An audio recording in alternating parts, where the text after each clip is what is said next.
Hello everybody, आज मैं explain करूंगी एक चाइनीज ड्रामा जिसका नाम है अबाउट हिज लव और ये इसका फर्स्ट सीजन होगा। ये एक खट्टी मीठी सी लव स्टोरी है। चाइनीज और कोरियन ड्रामा देखने वालों को पता तो होगा ही कि इनकी ऑलमोस्ट हर स्टोरी में एक वेल एस्टेब्लिश्ड रिच और हैंडसम सीओ होता है और फिर इस सीओ नाम की मखलूक को एक बोंगी सी बीमारी भी होती है जिसका इलाज ये होता है कि ड्रामे की हीरोइन को पकड़कर बार बार चूमा चाटा यानी किस किया जाए। और ऊपर से वो हद से ज्यादा गरीब होती है, कर्जे में डूबी हुई होती है, खाने पीने तक को पैसे नहीं होते और इसी बात का सीओ फायदा उठाता है। तो ड्रामे की कहानी को शुरू करते हैं। इस लड़की का नाम जू है और ये ड्रामे की मेन लीड कैरेक्टर है। ये एक नॉर्मल सी स्टूडेंट है जिसे पढ़ाई करना जरा भी अच्छा नहीं लगता, लेकिन पेंटिंग करने का इसे बहुत ज्यादा शौक होता है और अपने शौक की वजह से आर्ट कॉलेज में एडमिशन भी ले लेती है। आज कॉलेज में स्कॉलरशिप डे है और इन स्कॉलरशिप रिसीव करने वाले स्टूडेंट्स में से एक नाम जू का भी होता है। उसकी दोस्तों को और उसे खुद भी यकीन नहीं आ रहा होता कि वो कैसे स्कॉलरशिप के लिए कंसीडर की जा सकती है, लेकिन नाम दोबारा पुकारे जाने पर इसे कंफर्म हो जाता है कि ये इसी का नाम है और इस स्कॉलरशिप को मिस्टर वाइकिंग स्पॉन्सर कर रहे होते हैं जो यमुना कॉर्पोरेशन के प्रेसिडेंट है और ये कहानी का सेकंड मेन लीड कैरेक्टर है। जू अपना नाम पुकारे जाने पर स्कॉलरशिप लेने स्टेज पर जाती है। मिस्टर वाइकिंग उसे स्कॉलरशिप देने आते हैं। इन्हें देखकर जू चौंक जाती है और पूछती है आप यहाँ कैसे। तो यहाँ से हमें फ्लैशबैक दिखाया जाता है और 1 महीने पहले का टाइम दिखाया जाता है जहाँ पर जू एक होटल में काम करने के लिए जाती है जिसका नाम माउंटेन आर्ट गैलरी होता है। वो वहाँ पर इंटर्नशिप करना चाहती है लेकिन वहाँ का सुपरवाइजर ये कहकर इनकार कर देता है कि वो एक आर्ट स्टूडेंट है और उन्हें मैनेजमेंट के काम को डील करने के लिए किसी एम्प्लॉय की जरूरत है और इसलिए वो ये काम नहीं कर सकेगी। लेकिन जू यहाँ पर बोंगियां मारने लग जाती है। वो पानी की बोतलों को उठाकर उसे सुपरवाइजर को बताती है कि मैं भारी चीजों को इजीली उठा सकती हूँ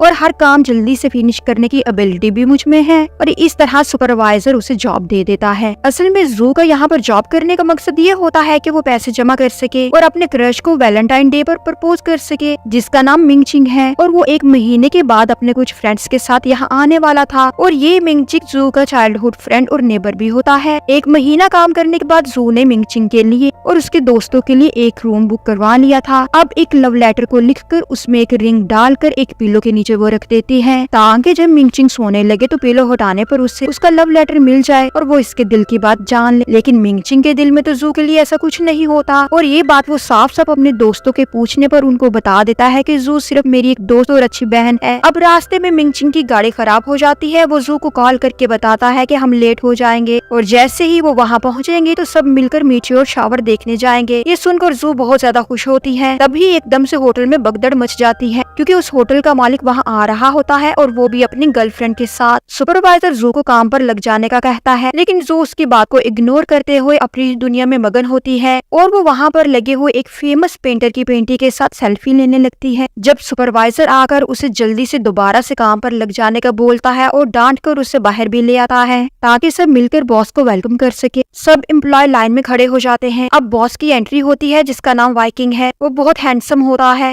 और अपने साथ उसने सफाई सुथराई यानी क्लीनिंग का सामान पकड़ा होता है और रूम में जाते ही हाथों पर ग्लव्स और मुंह पर मास्क डालकर सफाई करने लगता है। इत्तेफाक से वो अपने रहने के लिए वही रूम सिलेक्ट करता है जिसे जू ने मिंगचिंग के लिए बुक करवाया होता है। वो सफाई सुथराई के दौरान पिलो के नीचे से लव लेटर को निकालता है और उसे भी डस्टबिन में फेंक देता है। यहाँ पर हमें अंदाजा होता है कि वाइकिंग को ह्यूमन टच से एलर्जी है जिसे मेडिकल की जुबान में ओसीडी कहते हैं, इसलिए वो ख्याल रखता है कि हर चीज साफ सुथरी हो। जब इस बात का पता जू को चलता है कि उसके रूम में बास आ चुका है तो वो बहुत ज्यादा परेशान होती है, लेकिन वो क्या कर सकती है, वो तो वहाँ पर मुलाजिम थी। इधर वाइकिंग सुपरवाइजर को कॉल करके कहता है कि रूम की सफाई अच्छे तरीके से नहीं की गई थी इसलिए इसे खुद ही सफाई करना पड़ी, जिस पर सुपरवाइजर उसे सॉरी कहता है। फिर वाइकिंग सुपरवाइजर से कहता है कि मुझे एक बटलर चाहिए जो 24 घंटे मेरे आसपास रहे। अब सुपरवाइजर सबसे पहले तो जू को अच्छा खासा डांटता है कि उसने कमरे की सफाई अच्छे तरीके से क्यों नहीं की थी। फिर उसे ही वाइकिंग का बटलर अपॉइंट कर देता है क्योंकि पहले भी कमरे की रिस्पॉन्सिबिलिटी जू के शोल्डर्स पर थी। ये भी जू के लिए एक तरह से अच्छी बात ही होती है कि इस तरह से उसे अपना लेटर ढूंढने का मौका मिल जाएगा। वो रूम में जाती है तो हैरान हो जाती है, रूम का तो नक्शा ही बदल चुका होता है। वो पिल्लो के पास जाती है जहाँ उसने अपना लेटर रखा था, लेकिन वहाँ उसे लेटर नहीं मिलता। वो पूरा रूम छान लेती है, लेकिन लेटर का तो वहाँ पर नामो निशान नहीं होता, क्योंकि वाइकिंग उसे पहले ही बाहर फेंकवा चुका होता है। फिर वो वार्डरोब की तरफ देखती है जहाँ उसे सेम कलर का एक पैकेट मिल जाता है जो एक सूट की पॉकेट में रखा होता है। जू को लगता है कि यही इसका लेटर है, जिसे लेने के लिए वो भागती है, लेकिन वहाँ पर वाइकिंग होता है और इसका हाथ सीधा उसके फेस पर टच होता है। वाइकिंग तो हक्का बका हो जाता है कि ये कौन सी मखलूक है और कहाँ से आ गई। वो चीख मारता हुआ वॉशरूम को दौड़ता है और अपने आप को अच्छी तरह से साफ करने के बाद वॉशरूम से बाहर आता है और उसे डांट कर दूर रहने का बोलता है। जू उसे बताती है कि वो उसकी बटलर है, इसीलिए उसके काम करने के लिए यहाँ आई है, जिस पर वाइकिंग उसे फोन देकर कहता है कि मैं जब तुम्हें बुलाऊं तभी तुम आओ, वरना आने की जरूरत नहीं, और ये कहकर उसे वहाँ से भगा देता है। फिर अगले सीन में हमें दिखाया जाता है कि वाइकिंग अपनी गर्लफ्रेंड के साथ बैठा हुआ लंच कर रहा होता है। जू भी वाइकिंग के पास ही होती है क्योंकि वो इसकी 24 आवर बटलर है, और जू इस लड़की को देखकर फौरन से पहचान जाती है। इसका नाम रेन है और ये मिंगचिंग के इंस्टीट्यूट में ही पढ़ती है और बहुत अच्छी स्टूडेंट होती है। वाइकिंग इस लड़की को एक लॉकेट लुटाने लगता है, जिसे देखकर रिन कहती है ये किसका लॉकेट है, ये मेरा तो नहीं, जिससे वाइकिंग को शक होता है, इसलिए वो लॉकेट को वापस रख लेता है। यहाँ पर हमें दिखाया जाता है कि इस लड़की ने वाइकिंग को एक बार लेक में गिरने से बचाया था और उसके छूने से वाइकिंग को एलर्जी नहीं हुई थी, और इसी बीच वाइकिंग के हाथ उसका एक लॉकेट भी लग जाता है,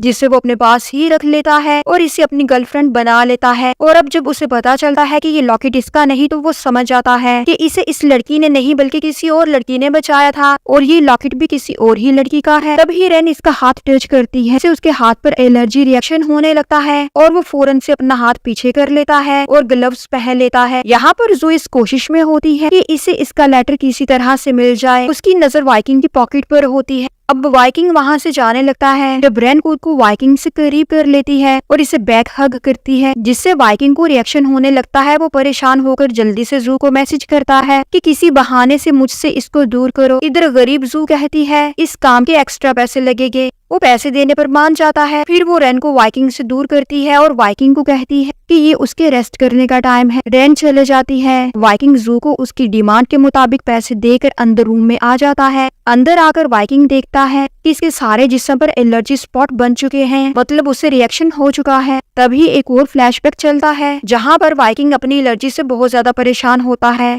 वो हर तरह का इलाज करवा कर थक चुका है और एक रात वो इतना ज्यादा परेशान होता है कि बहुत ज्यादा ड्रिंक करने की वजह से वो एक नदी में गिरने ही लगता है कि वो पुल को पकड़ लेता है। जब इसे एक लड़की बचाती है जिसके टच करने से वाइकिंग को रिएक्शन नहीं होता और इसका लॉकेट भी वाइकिंग के पास रह जाता है। और जब वो होश में आता है तो इसे अपने सामने रेन दिखाई देती है। और एक रात वो इतना ज्यादा परेशान होता है कि बहुत ज्यादा ड्रिंक करने की वजह से वो एक लेक में गिरने लगता है, लेकिन गिरते गिरते वो पुल को पकड़ लेता है और लटक जाता है। तब उसे एक लड़की बचाती है जिसके टच करने से वाइकिंग को रिएक्शन नहीं होता और इसका लॉकेट भी वाइकिंग के पास रह जाता है। और जब वो होश में आता है तो इसे अपने सामने रेन नजर आती है, जिससे उसे लगता है कि उसकी जान रेन ने बचाई होगी, इसलिए उसने रेन को अपनी गर्लफ्रेंड बना ली। लेकिन अब अपनी बॉडी पर रैशेस देखकर वाइकिंग को यकीन हो जाता है कि उसे बचाने वाली लड़की रेन नहीं है। यहाँ पर जू दोबारा से अपना लव लेटर ढूंढने के लिए वाइकिंग के पीछे पीछे इसके रूम में आ जाती है। और जब वाइकिंग वॉशरूम से बाहर आता है वो जल्दी से वार्डरोब में जाकर छुप जाती है। वार्डरोब खोलने पर वाइकिंग को जब वो अपने सामने नजर आती है तो वाइकिंग को उस पर बहुत ज्यादा गुस्सा आता है। तभी वाइकिंग उसे खींचकर वार्डरोब से बाहर निकालता है और जू को उसकी एलर्जी के स्पॉट दिख जाते हैं। अब तो वाइकिंग को और भी गुस्सा आता है और उसे कहता है अगर दोबारा वो बिन बुलाए उसके आसपास कहीं नजर आए तो वो उसे जॉब से निकाल देगा। ये कहकर वो जू को दोबारा से कमरे से बाहर निकाल देता है। इधर जू को मिंगचिंग की कॉल आती है। वो इसे बताता है कि वो लोग बस पहुंचने ही वाले हैं। फिर वो मिलकर मेट्योर शावर देखेंगे, जिस पर जू बहुत खुश होती है लेकिन साथ ही उदास भी हो जाती है क्योंकि उसे अभी तक अपना लेटर नहीं मिला होता। वो इसे अपने दिल की बात कैसे बताएगी। वो हेल्प के लिए रेन के पास जाती है। रेन उसकी बात सुनकर उसकी मदद के लिए तैयार भी हो जाती है, लेकिन बदले में उसे कुछ कॉन्ट्रासेप्टिव लेने के लिए भेज देती है। जू भी मान जाती है। दूर खड़ा वाइकिंग ये सारी बातें सुन रहा होता है और जू को उसकी बातें मानता देखकर इसे और भी ज्यादा गुस्सा आता है। इधर जू रेन का सामान लेने चले जाती है और यहाँ पर वाइकिंग सुपरवाइजर को कॉल करके जू को जॉब से निकाल देने का कहता है और फिर रेन से भी ब्रेकअप कर लेता है। जो बेचारी पता नहीं क्या क्या मंसूबे और सपने बना रही थी। इसका तो दिल ही टूट जाता है। जू गिरती पड़ती रेन की चीजें लेकर वापस आती है, लेकिन वो लोग तो उसे अंदर ही नहीं जाने देते और बताते हैं कि वाइकिंग ने उसे जॉब से निकाल दिया है। जू को बहुत ज्यादा गुस्सा आता है और वो सुपरवाइजर को एक जोरदार मुक्का मारने लगती है। कुछ ही देर बाद रेन वाइकिंग से ब्रेकअप हो जाने के बाद उसके पीछे पीछे होटल से बाहर निकलती है तो जू उसकी कार की बैक सीट पर छुपकर बैठ जाती है। थोड़ा आगे जाने पर वाइकिंग को पता चलता है कि ये तो गाड़ी के पीछे ही छुपकर बैठी हुई है। वो इसे फौरन से गाड़ी से निकलने को कहता है, वरना वो इसकी पुलिस कंप्लेन कर देगा। जबकि जू कहती है इसे बस इसका लेटर चाहिए, जिस पर वाइकिंग कहता है इसे किसी लेटर के बारे में कुछ पता नहीं। अब जू इससे बहस करने लगती है और इसकी पॉकेट को चेक करने के लिए इसके कपड़ों को खींचने लगती है और कहती है जब तक मुझे मेरा लेटर नहीं मिलेगा मैं नहीं जाऊंगी। और इसी बहस की वजह से कार वाइकिंग से इम्बैलेंस होकर पत्थर से बुरी तरह से टकरा जाती है। अब जू गाड़ी से निकलकर खेतों की तरफ भागती है। अब वाइकिंग को बहुत ज्यादा गुस्सा होता है। अब वाइकिंग जू के पीछे पीछे निकल पड़ता है और इसे अच्छी खासी बातें सुनाता है कि इसकी वजह से इसे कितनी परेशानी उठानी पड़ रही है। इधर जू को अभी भी अपने लेटर की पड़ी होती है। जू वाइकिंग को धमकी लगाती है कि अगर उसको उसका लेटर ना मिला तो वो वाइकिंग को नहीं छोड़ेगी। फिर वो वाइकिंग को धक्का देकर गिरा लेती है और खुद उस पर सवार होकर उसके कपड़ों को पॉकेट को चेक करती है, लेकिन उसे लेटर कहीं नहीं मिलता। इस सब के दौरान वो बार बार वाइकिंग को टच करती है। इधर मिंग चिंग अपने दोस्तों के साथ होटल पहुंच जाता है, क्योंकि अब वाइकिंग होटल से बाहर जा चुका है तो रूम खाली होने की वजह से रूम की चाबी इन लोगों को दे दी जाती है। चिंग मिंग अपने दोस्तों के साथ रूम का लॉक खोलकर अंदर आ जाता है। वो बार बार जू को कॉल करने की कोशिश करता है, लेकिन उसकी तरफ से कोई रिस्पॉन्स नहीं मिलता। यहाँ पर जू अब वाइकिंग के साथ रोड पर पैदल चल रही होती है, क्योंकि इनकी गाड़ी खराब हो चुकी है। ये लोग अभी भी बहस कर रहे होते हैं। जू को अपनी गलती का एहसास हो जाता है कि उसने बिला वजह वाइकिंग को बॉदर किया। वो देख चुकी है कि उसका लेटर वाइकिंग के पास नहीं है, इसलिए वो वाइकिंग से माफी मांग लेती है। इधर मिंग चिंग अपने दोस्तों के साथ जू को ढूंढने के लिए निकल जाता है और बारिश भी होने लगती है।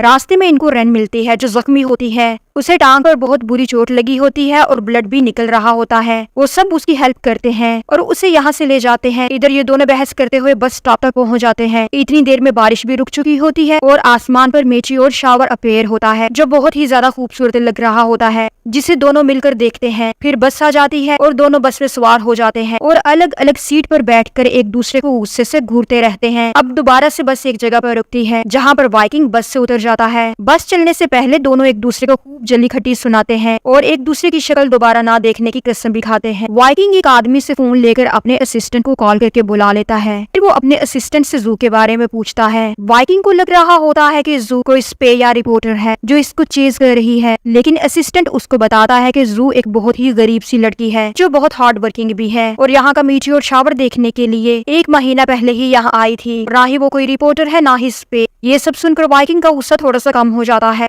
फिर वो होटल के सुपरवाइजर को कॉल करके बोलता है कि आज की रात जू को होटल में ही रहने दिया जाए। जब जू अपना सामान लेने के लिए होटल में जाती है तो उसको पता चलता है कि वो आज की रात यहाँ पर स्टे कर सकती है, तो वो बहुत ज्यादा खुश होती है। इतने में वहाँ पर मिंग चिंग भी आ जाता है और वो जू से बहुत ज्यादा गुस्सा होता है कि वो कहाँ चले गई थी और उसने फोन तक रिसीव नहीं किया और क्या जरूरत थी उसे इतनी दूर आकर इंटर्नशिप करने की। फिर वो जू का हाथ पकड़कर उसको ले जाता है। अब ये सारे दोस्त मिलकर मीटियोर शावर देखने के लिए माइक्रोस्कोप के इर्द गिर्द जमा होते हैं। यहाँ पर जू को अपने दिल की बात कहने का मौका ही नहीं मिलता और वो चुप ही रहती है। इधर वाइकिंग घर पहुंचकर देखता है कि जू के बार बार टच करने पर भी उसकी बॉडी पर इफेक्ट नहीं हुआ था। वो काफी हैरान हो जाता है। उसी रात उसे ख्वाब में फिर से खून दिखाई देता है और वो डर कर उठ जाता है। दूसरे दिन वो ड्राइवर को कॉल करके वो लेटर मंगवाता है जो उसने कमरे से बाहर सफाई के दौरान निकलवा दिया था। इस लेटर में उसे एक रिंग मिलती है जिसका डिजाइन और लॉकेट का डिजाइन सेम होता है, जिससे वाइकिंग को पता चल जाता है कि वो लड़की जिसने इसकी जान बचाई थी वो जू ही है। अगले सीन में हम देखते हैं कि जू अपने कॉलेज वापस आ चुकी है। यहाँ पर इससे इसकी दोस्त मिलती है जिसका नाम फीफी है। फीफी का शौक है कि वो अमीर लड़कों के साथ दोस्ती करती है और महंगे महंगे गिफ्ट्स लेती है और साथ साथ एक क्लब में वेट्रेस का काम भी करती है। फिर जू का अपने क्लासमेट्स के साथ झगड़ा हो जाता है क्योंकि वो बहुत ही ज्यादा कामचोर होती हैं और उन्होंने पूरे कमरे को कबाड़ खाना बना दिया होता है और वो चाहती है कि सिर्फ जू ही हर वक्त कमरे की सफाई करती रहे। और इसके अलावा जो 1 महीना वो यहाँ पर नहीं थी, वो लड़कियां चाहती थी कि वो इस 1 महीने का भी रेंट पे करे, जिस पर जू को बहुत ज्यादा गुस्सा आता है और वो फीफी के रूम में शिफ्ट हो जाती है, जहाँ पर इसकी एक और रूममेट होती है जिसका नाम चू है। अगले सीन में जू को अपने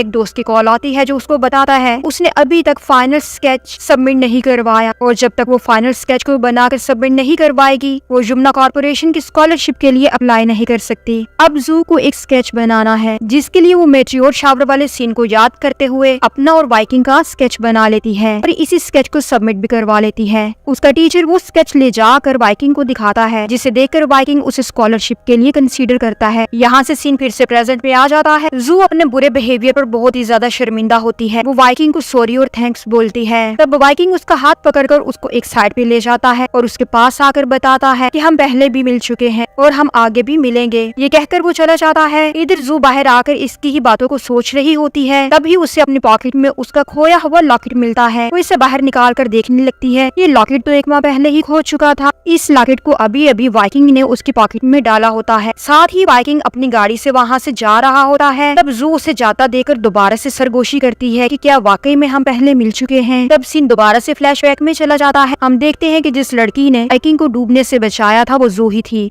लेकिन जू को अभी तक याद नहीं आया होता कि वो पहले वाइकिंग से कहाँ मिली है। फिर वो कुछ कलर्स लेने के लिए मार्केट जाती है, लेकिन जो कलर्स उसको बाय करने हैं वो बहुत ही ज्यादा एक्सपेंसिव होते हैं। वो फिर से अपनी गरीबी को कोसने लगती है। इतनी देर में एक लड़का वहाँ पर आता है, जिसने कान पर हेडफोन लगाए होते हैं और हाथ में ट्रॉली पकड़ी होती है। वो अपनी ट्रॉली की टक्कर से जू को गिरा देता है। जू सीधा उसकी ट्रॉली में जाकर गिरती है, लेकिन वो अजीबोगरीब सा लड़का होता है। उसको किसी बात की कोई परवाह नहीं होती और वो मजे से अपनी शॉपिंग को कंटिन्यू रखता है। वो कुछ कलर्स बाय करता है और कलर्स के कंटेनर को जू पर रखता जाता है। फिर जाने से पहले वो जू का रिक्वायर्ड कलर उसको देता है और जाते हुए जू को सॉरी भी नहीं करता। जू हैरान होकर उसको देखती रहती है। तभी उस लड़की की आंटी मॉल में आती है। उन दोनों की बातों से जू को आइडिया होता है कि ये लड़का अभी अभी फॉरेन से आया है। इस लड़के का नाम निंग है और ये इस ड्रामे का थर्ड मेन कैरेक्टर है। अगले सीन में हम देखते हैं कि वाइकिंग अपने डॉक्टर से बात कर रहा होता है। वो अपने डॉक्टर को जू के बारे में बताता है कि जू ही वो लड़की है जिसको टच करने से इसको एलर्जी नहीं हुई। फिर वो डॉक्टर को अपनी प्लानिंग बताकर कहता है कि मैं जू को अपने करीब रखना चाहता हूँ ताकि मुझे इस अजीबोगरीब बीमारी के बारे में मजीद पता चल सके, और वो इस मकसद के लिए पहले ही जू के बारे में अच्छी तरह से इन्वेस्टिगेट करवा चुका है और उसे पता चल चुका है कि जू की एक ही कमजोरी है और वो है उसकी गरीबी, और वाइकिंग उसकी गरीबी को ही हथियार बनाकर उसे अपने करीब करेगा। इधर मिंग चिंग जू को स्कॉलरशिप मिल जाने पर कंग्रेचुलेट करता है और साथ ही उसे सजेस्ट भी करता है कि वो पोस्ट ग्रेजुएट के लिए उसकी यूनिवर्सिटी में एडमिशन ले।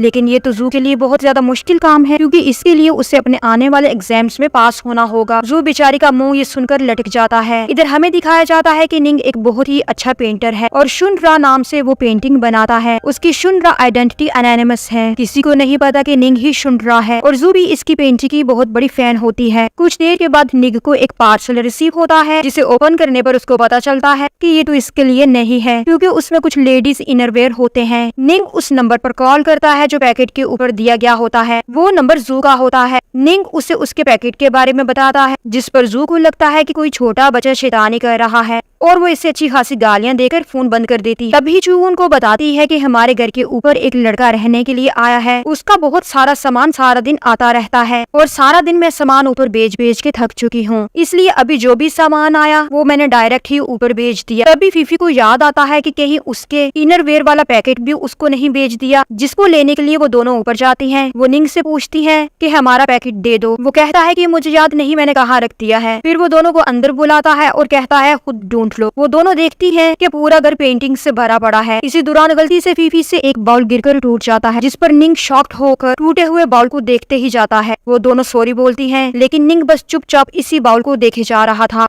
फीफी उससे कहती है कि मैं तुम्हें सेम बाउल ला दूंगी, लेकिन वो अभी भी साइलेंटली टूटे हुए बाउल को देखता जाता है। अब ये दोनों घबरा कर नीचे जाती हैं। अब फीफी सेम बाउल खरीदने के लिए मार्केट जाने लगती है, लेकिन इसकी जॉब का टाइम भी हो रहा होता है, इसलिए अपनी जॉब की जगह पर वो जू को भेज देती है और खुद बाउल लेने के लिए चले जाती है। जू क्लब जाती है तो उसको पता चलता है आज की रात इस क्लब को किसी ने बुक करवा लिया होता है और वो कोई और नहीं बल्कि वाइकिंग ही होता है। जब वाइकिंग की गाड़ी वहाँ पर आती है तो वाइकिंग को वेलकम करने के लिए सब बाहर खड़े हो जाते हैं, लेकिन जू उसे देखकर अपना फेस छुपाती फिरती है कि कहीं वाइकिंग उसे जब वाइकिंग की गाड़ी वहाँ पर आती है तो वाइकिंग को वेलकम करने के लिए सब बाहर खड़े हो जाते हैं, लेकिन जू उसे देखकर अपना फेस छुपाती फिरती है कि कहीं वाइकिंग उसे देख ना ले और उसकी कॉलेज में कंप्लेन न कर दे। लेकिन जब वो ड्रिंक सर्व करने के लिए जाती है तो वाइकिंग उसे देख ही लेता है और इसे टिप के तौर पर एक बहुत महंगा नेकलेस देता है। जू सोचती है कि ये तो बहुत ही ज्यादा रिच है जो टिप में इतना ज्यादा महंगा नेकलेस दे रहा है। तभी कुछ गुंडे वहाँ आ जाते हैं जो वाइकिंग को मारना यानी उसकी पिटाई करना चाहते हैं। जू उनकी बातें सुन लेती है, वो भागती हुई अंदर आती है, वाइकिंग का हाथ पकड़कर उसको यहाँ से लेकर जाना चाहती है, लेकिन तभी गुंडे वहाँ पर आ जाते हैं और वो वाइकिंग पर हमला करने लगते हैं। वाइकिंग शुरू में तो अच्छी खासी उनकी फेंटी लगा देता है, लेकिन फिर गुंडे उस पर हावी होने लगते हैं। तभी जू भी वहाँ आकर गुंडों से मुकाबला करती है क्योंकि जू को भी थोड़ा बहुत लड़ना आता है। तभी एक आदमी जू के बाजू पर स्टिक मारता है और जू सीधा वाइकिंग पर गिरती है। शुक्र है यहाँ पर किस नहीं होती, वरना इन ड्रामों में जब भी कोई गिरता है तो वो सीधा किस वाले पोज में ही गिरता है। खैर अब सिक्योरिटी आकर इन गुंडों को अरेस्ट कर लेती है। तब वाइकिंग जू को उठाकर हॉस्पिटल ले जाता है और उसे हेल्प करने के बदले में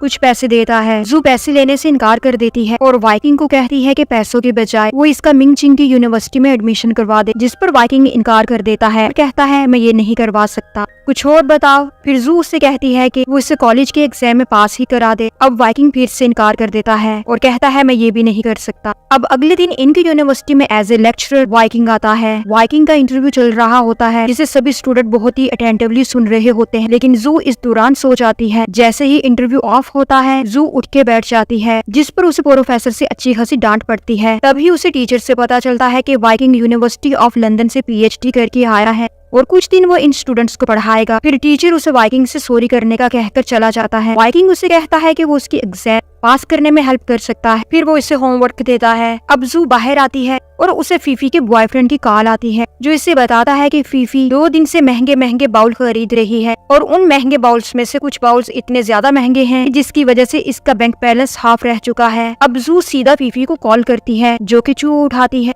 और चू उसे बताती है कि फीफी 2 दिन से मिलते जुलते बाउल खरीद को निंग को देने के लिए जाती है, लेकिन वो बाउल को तोड़ देता है और कहता है कि मुझे सेम बाउल चाहिए वरना वो इसकी पुलिस कंप्लेन कर देगा। अगले सीन में जू निंग से बात करने जाती है। वो लाइब्रेरी की तरफ जा रहा होता है जहाँ पर जू भी उसके पीछे पीछे चलती है। वो इससे जाकर बात करती है, लेकिन निंग उसकी सारी बातें सुन तो लेता है लेकिन कोई रिस्पॉन्स नहीं देता। वो बड़ा अजीबोगरीब सा होता है। इतनी देर में जू को वाइकिंग की कॉल आती है जो उसे होमवर्क चेक करने के बहाने से अपने पास बुलाता है। इधर फीफी एक बार फिर से एक और मिलता जुलता बाउल लेकर निंग के पास आती है। निंग बाउल को चेक करता है लेकिन ये भी डिफरेंट होता है। वो इस बाउल को लेने से भी इनकार कर देता है और कहता है कि मुझे सेम बाउल ही चाहिए और अगर तुम मुझे सेम बाउल नहीं ला के दे सकती तो रहने दो। जिस पर फीफी उससे कहती है ऐसे तो तुम पुलिस रिपोर्ट कर दोगे, लेकिन निंग करता है कि मैं नहीं करूंगा। फीफी इस बात पर खुश हो जाती है। इधर जू वाइकिंग से मिलने जाती है ताकि वो इसे होमवर्क चेक करवा सके। बातों बातों में वाइकिंग को पता चलता है कि जू शुनरा की पेंटिंग की बहुत बड़ी फैन है। ये सुनकर वाइकिंग को जेलसी फील होती है। फिर वाइकिंग एक बार फिर से जानबूझकर जू के करीब आ जाता है ताकि वो अपने एलर्जी रिस्पॉन्स को चेक कर सके और जू को अपनी आंखों में देखने का कहता है। इस पर जू घबरा जाती है और वो पीछे हट जाता है। यहाँ पर फ्लैशबैक से हमें पता चलता है कि वाइकिंग और निंग एक ही टीचर से पेंटिंग बनाना सीखा करते थे, जहाँ पर टीचर वाइकिंग की पेंटिंग से ज्यादा निंग की पेंटिंग को पसंद करता था और वाइकिंग को डिस्करेज करता था। अगले दिन फीफी और जू देखते हैं कि निंग के घर से पानी टपक रहा होता है। वो दोनों निंग को बताने के लिए ऊपर जाती हैं। काफी बार बेल करने के बाद भी वो दरवाजा नहीं खोलता और पानी मुसलसल बाहर निकल रहा होता है। अब वो दोनों घर की बैक साइड से घर में घुस जाती हैं और ये देखकर डर जाती हैं कि पूरे घर में पानी ही पानी भर चुका है। फिर वो दोनों वॉशरूम की तरफ भागती हैं जहाँ पर बाथटब में निंग बेहोश पड़ा हुआ होता है और सारे बाथटब का पानी लाल हो चुका होता है। उनको लगता है कि निंग ने सुसाइड कर ली। जब वो पास आकर चेक करती हैं तो ये खून नहीं होता बल्कि रेड कलर होता है। वो जल्दी से एम्बुलेंस बुलाती हैं, निंग को हॉस्पिटल लेकर जाती हैं। डॉक्टर बताता है कि काफी दिनों से भूखा रहने की वजह से इसकी शुगर डाउन हो गई है, इसीलिए ये बेहोश हो गया। वहाँ पर निंग की आंटी भी आ जाती हैं जो असल में वाइकिंग की मदर है। वो फीफी को थैंक्स बोलती हैं। उसे बताती हैं कि निंग 10 साल का था जब उसके पेरेंट्स की डेथ हो गई थी, तब से उन्होंने ही निंग को संभाला हुआ है क्योंकि निंग के पेरेंट इनके फैमिली फ्रेंड्स थे। और जो बाउल फीफी से टूटा था वो निंग के डैड ने अपने हाथों से निंग के लिए बनाया था क्योंकि वो बहुत ही अच्छे पॉटर थे और तब से निंग उसी बाउल में खाना खाया करता था। और उन्होंने 2 एक जैसे बाउल बनाए थे, एक तो निंग के पास था लेकिन दूसरे का आज तक पता नहीं चल सका कि वो कहाँ है। अगले सीन में हम देखते हैं कि वाइकिंग को अपने असिस्टेंट से पता चलता है कि निंग बेहोश होकर हॉस्पिटल में एडमिट है। वो निंग से मिलने हॉस्पिटल जाता है और नर्सिस से पूछता है कि इसे क्या हुआ।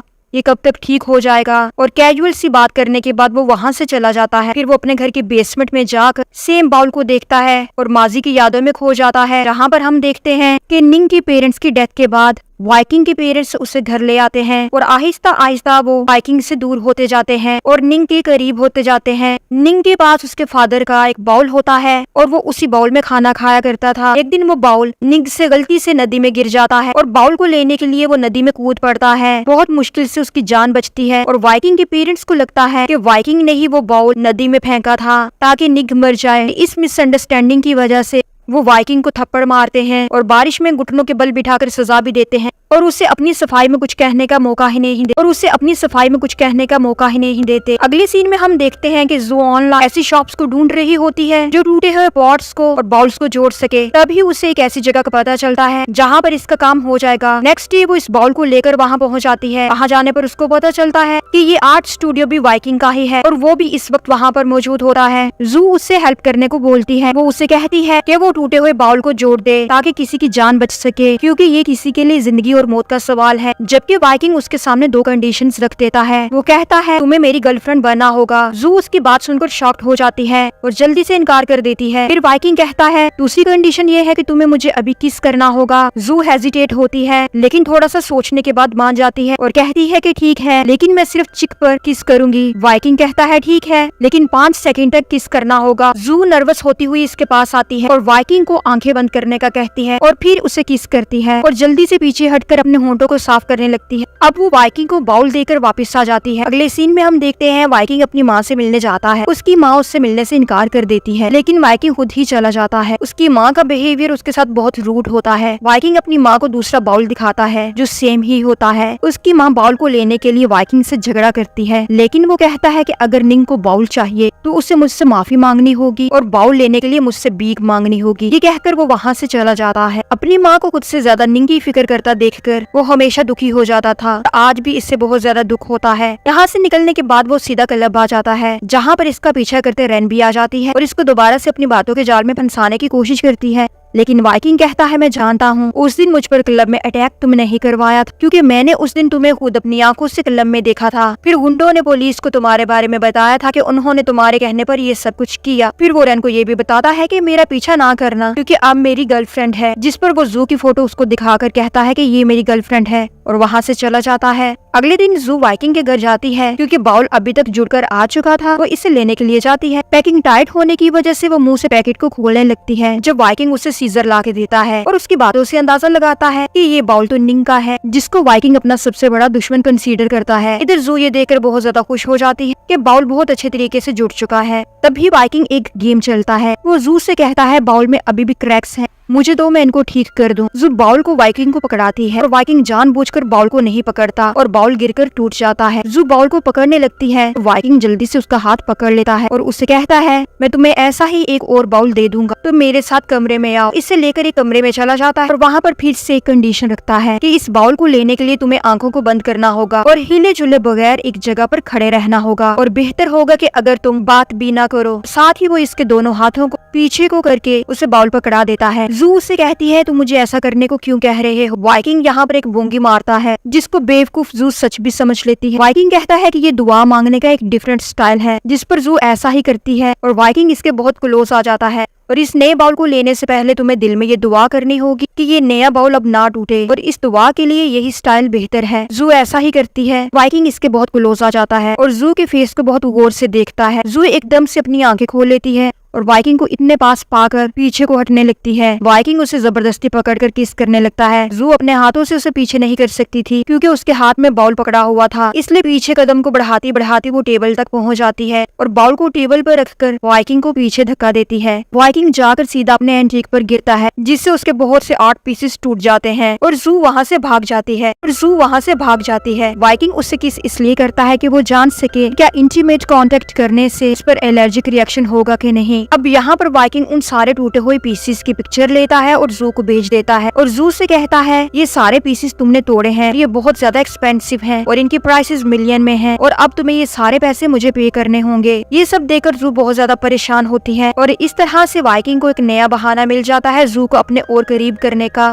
खैर जू इन सारी बातों को साइड पर रखते हुए बाउल को जल्दी से फीफी तक पहुंचा देती है। फीफी बाउल को लेकर हॉस्पिटल की तरफ निकलती है। इधर निंग की आंटी उसे खाना खिलाने की कोशिश कर रही होती है लेकिन वो नहीं खाता। तभी फीफी बाउल लेकर आ जाती है जिसे देखकर आंटी और निंग बहुत ज्यादा खुश होते हैं। आंटी तो इतना खुश होती है कि वो फीफी को काफी सारे पैसे भी दे देती है और निंग का ख्याल रखने को कहती है। फीफी पैसे लेने से इनकार करती है लेकिन आंटी के इंसिस्ट करने पर रख लेती है। इधर जू को ख्वाब आता है जिनका कर्जा इसके पेरेंट्स ने देना था। जब वो कर्जा नहीं दे पाते उनके गुंडे उनके घर पर आकर हर चीज की तोड़फोड़ कर देते हैं। जू डर कर उठ जाती है और उसे ख्याल आता है कि ये कर्जा तो सिर्फ चंद हजार रुपए का था और उनको ये कर्जा पे करने में इतनी प्रॉब्लम थी और वाइकिंग का कर्जा तो मिलियंस में है। अब वो क्या करेगी और वो घबरा कर बुरी तरह से रोना शुरू कर देती है। तब जू को एक और मैसेज रिसीव होता है जो इसके स्कॉलरशिप के पैसों का होता है। अगले दिन ऑफिस आवर्स में वाइकिंग का असिस्टेंट उसे आकर बताता है कि वाइकिंग के लिए एक पार्टी का इनविटेशन आया है जिसमें उसे एज ए कपल जाना होगा और साथ ही वो ये भी बताता है कि निंग हॉस्पिटल से डिस्चार्ज हो गया है और फिलहाल वो उसके डैड के अपार्टमेंट में रह रहा है।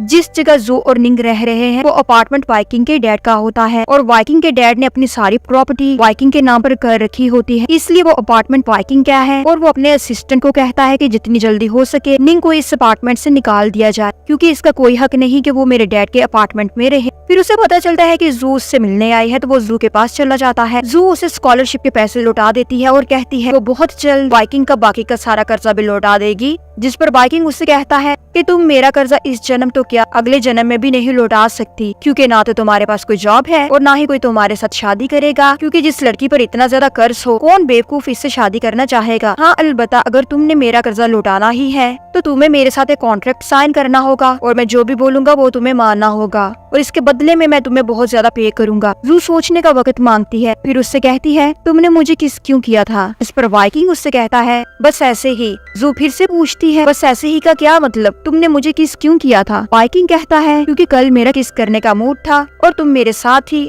तो मैंने तुम्हें किस कर ली, जिस पर जू कहती है कि ये तो कोई रीजन ना हुई और तुमने मुझे किस किया इसलिए मैंने तुम्हें धक्का दिया और तुम्हारी सारी कलेक्शन टूट गई। अगर तुम मुझे किस ना करते तो ना मैं तुम्हें धक्का देती और ना ही कुछ टूटता। इसका मतलब है लॉस की जिम्मेदार तुम खुद हो, मैं नहीं। जिस पर वाइकिंग उससे कहता है कि ठीक है मैं रिस्पॉन्सिबिलिटी ले लेता हूँ इसलिए तुम्हारा आधा कर्जा माफ करता हूँ, लेकिन अभी भी आधा कर्जा तुम्हें मुझे पे करना है जिसके लिए अगले 30 साल तुम्हें मेरे साथ काम करना होगा। और हल्का सा मुस्कुरा कर पूछता है क्या ये तुम्हारी फर्स्ट किस थी, जिसका जवाब जू गोलमोल कर देती है। फिर वाइकिंग वहाँ से चला जाता है। अगले सीन में हम देखते हैं कि निंग की आंटी किसी बिजनेस ट्रिप के लिए मुल्क से बाहर जा रही होती है, इसलिए वो निंग से मिलने आती है और निंग को कहती है कि वो अपने नेबर से मेल जोल रखे और नीचे रहने वाली लड़कियां फीफी और जू बहुत ही अच्छी हैं, वो इनके साथ भी ज्यादा से ज्यादा इंटरेक्ट करे और वो बहुत जल्द वापस आ जाएंगी। इधर वाइकिंग अपने असिस्टेंट से पूछता है कि मैंने तुम्हें बोला था निंग को घर से निकालने का, क्या तुमने ये काम कर दिया, जिस पर असिस्टेंट उसे हाँ में जवाब देता है। फिर वाइकिंग अपने असिस्टेंट से पूछता है क्या तुम्हें लग रहा है कि मैं जू को ब्लैकमेल कर रहा हूँ। फिर असिस्टेंट के चुप रहने पर वो खुद ही कहता है इसके अलावा मेरे पास कोई दूसरा ऑप्शन नहीं है इसको अपने पास करीब रखने के लिए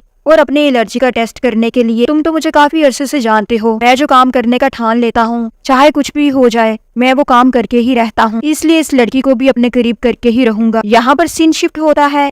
फीफी ने निंग की आंटी के पैसों से अच्छी खासी शॉपिंग की होती है। यहाँ पर सीन शिफ्ट होता है। फीफी ने निंग की आंटी के पैसों से अच्छी खासी शॉपिंग की होती है जो वो चू को दिखाते हुए बहुत खुश होती है। फिर वो निंग से मिलने चले जाती है। इधर जब निंग घर वापस आता है तो डोर लॉक होता है और इसका पासवर्ड भी चेंज हो चुका होता है और साथ ही निंग को एक मैसेज भी आता है कि घर खाली कर दो। तभी उसके पीछे फीफी आ जाती है। वो फीफी से पूछता है कि लास्ट टाइम तुम लोगों ने घर का दरवाजा कैसे खोला था, यानी तुम लोग कैसे मेरे घर में एंटर हुए थे। तब फीफी उसे घर में कूदने का बताती। अब निंग फीफी के साथ घर में कूदता है और अपने पेंटिंग का सामान पैक करके बाहर आ जाता है। अपनी आंटी से कांटेक्ट करने की कोशिश करता है लेकिन उनका उनसे कांटेक्ट नहीं हो पाता। फिर वो एक पार्क में जाकर बैठ जाता है क्योंकि अब इसके पास रहने के लिए कोई दूसरी जगह नहीं है। यहाँ पर जू उसे देख लेती है और उससे अपने साथ अपार्टमेंट में ले आती है। रास्ते में निंग जू को सारी बातें बता देता है। घर में आकर जू सबको बताती है कि आज के बाद निंग हमारे साथ ही रहेगा। फीफी जल्दी से खाना बनाती है और कहती है मुझे निंग की आंटी ने ऑलरेडी पैसे दिए हुए हैं कि मैं निंग का ख्याल रख सकूं। इसलिए अब इन सब को निंग का ख्याल रखना ही होगा और वो निंग को बहुत ज्यादा कंफर्टेबल फील करवाने की कोशिश करती है। खाना खाने के बाद निंग सोफे पर ही सो जाता है, जिस पर जू कहती है बेचारा बहुत थका हुआ था।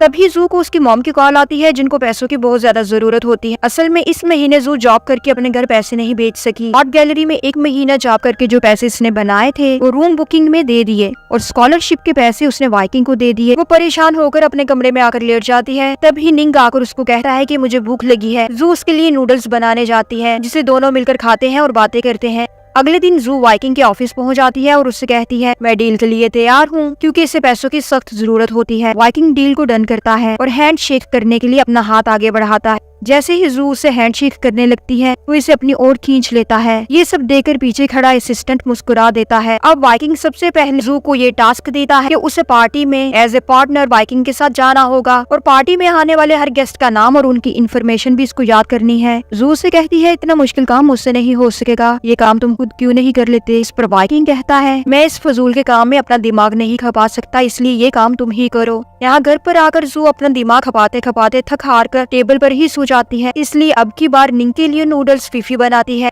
जो निंग को बिल्कुल भी पसंद नहीं आते। वो कहता है तुम्हारे नूडल्स किसी जहर से कम नहीं, जिस पर फीफी का मूड बहुत ज्यादा खराब हो जाता है और बड़बड़ाती हुई कचरा फेंकने जाती है। निंग भी उसके पीछे पीछे होता है। उसने अपने दोनों हाथों में शॉपर्स पकड़े होते हैं, इसलिए टांग से ही दरवाजा खोलने लगती है। तभी वो गिरने लगती है, लेकिन निंग पीछे से आकर उसको पकड़ लेता है और गिरने से बचाता है। निंग को अपने इतना करीब पाकर फीफी के दिल की धड़कन तेज हो जाती है। फीफी गुस्से से निंग को स्ट्रे कैट कह देती है, जिस पर निंग का दिल दुखता है और वो फीफी को कहता है कि तुमने ठीक कहा, मैं वाकई में स्ट्रे कैट हूँ। फीफी को अपनी गलती का एहसास होता है और वो इसको सॉरी कहती है। तभी फीफी का एक्स बॉयफ्रेंड वहाँ आ जाता है। उससे जान छुड़ाने के लिए फीफी निंग को अपना नया बॉयफ्रेंड बताती है और इससे पहले कि निंग कुछ बोलता फीफी उसे चुटकी काट लेती है।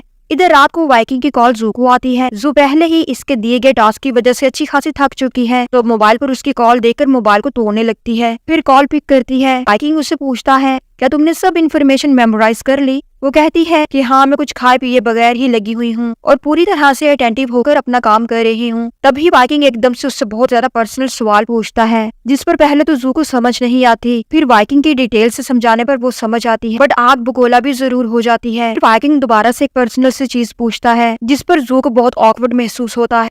अगले दिन जू सब नामों को याद करके ऑफिस पहुंच जाती है, तो वाइकिंग उसे कहता है जिन नामों को तुमने याद किया है वो तो इम्पोर्टेंट ही नहीं है। नेक्स्ट टास्क ये है पार्टी में आने वाली मिस सूजी को ढूंढना है, जो कि एक बहुत बड़ी फैशन कंपनी को चलाती है। वो एक एनोनिमस पर्सनालिटी है, कैसी दिखती है किसी को कुछ नहीं पता। फिर वो जू का मेकओवर करवाने के लिए ले जाता है और खुद ही उसका मेकअप करता है। फिर उसके लिए एक रेड गाउन मंगवाता है, वो बहुत प्यारी लग रही होती है। वाइकिंग उसकी तारीफ करता है। जू ने बहुत हाई हील पहनी होती है, इसलिए वाइकिंग गाड़ी से निकलते हुए उसकी हेल्प करता है और कहता है कि यहाँ पर गिरकर मेरी रेप्यूट को खराब ना करना। जू को वो एज ए गर्लफ्रेंड यहाँ पर लेकर आया होता है। अंदर आकर जू मिस सूजी को ढूंढने में लग जाती है। इतने में एक लेडी आकर उससे टकराती है। जू के हाथ में पकड़ा हुआ ड्रिंक का गिलास इसके ड्रेस पर गिर जाता है। जू सॉरी करती है, लेकिन वो बहुत पोलाइटली इट्स ओके कहती हुई वहाँ से चले जाती है। तब जू को रियलाइज होता है कि शायद यही मिस सूजी हो। वो जल्दी से इस लड़की के पीछे भागती है, लेकिन इतनी देर में वो कहीं जा चुकी होती है और जू को कहीं नजर नहीं आती। तभी एक आदमी जू को देखता है, जो हील में बहुत ज्यादा अनकंफर्टेबल हो रही होती है। वो कहता है क्या मैं तुम्हारी कोई हेल्प कर सकता हूँ। जू थैंक्स बोलकर इनकार कर देती है। फिर वो आदमी गौर से इसका ड्रेस देखता है, जो वाइकिंग कंपनी के एंटीक ड्रेस कलेक्शंस में से एक था।